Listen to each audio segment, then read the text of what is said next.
दोस्तों drama serial रथ के आने वाले एपिसोड में आप लोग देखने वाले हैं जिसमें ये ड्रामा बहुत ही इंटरेस्टिंग बन चुका है। दोस्तों ईमान और सालार की हो गई है शादी। यहाँ पर दोस्तों आलम साहब भी खुश हो जाते हैं कि आखिरकार मेरी बेटी एक अच्छे इंसान को ही मिली जो मैं चाहता था।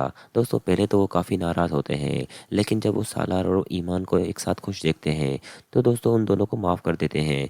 और जैसा कि आप सबने देखा कि वो सालार को कहते हैं कि किसी भी तरह अपने मामू को मनाओ और यहाँ से ईमान को रुखसत करके ले जाओ। दोस्तों यहाँ पर सालार के लिए अब बड़ी चुनौती आ चुकी है, क्योंकि आप सबको पता है कि सालार का मामू किसी कीमत पर ईमान को कबूल नहीं करेगा।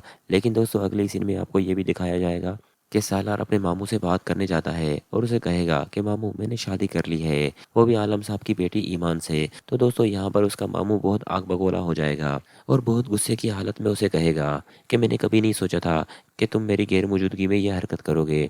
मैं तो तुम्हें बहुत शरीफ और सादा किस्म का इंसान समझता था, लेकिन तुमने मेरे नाक के नीचे ये हरकत करके मुझे बहुत ठेस पहुंचाई है।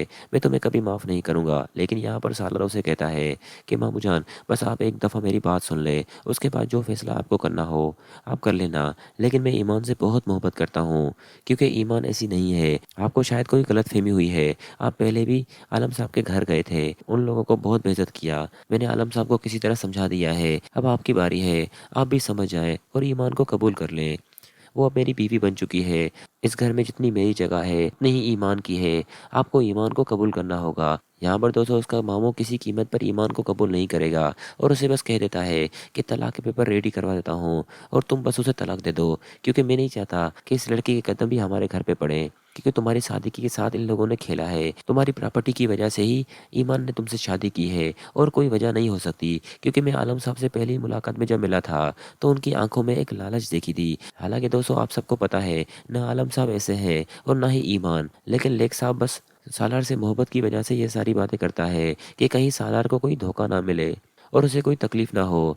यहाँ पर दोस्तों अगले एपिसोड में सालार अपनी मामू को कन्विंस कर लेगा कि मैं ईमान से बहुत मोहब्बत करता हूँ। आपको हमें कुछ वक्त देना होगा ताकि ईमान और मैं आपको साबित कर सकें कि हम दोनों एक दूसरे के लिए ही बने हैं।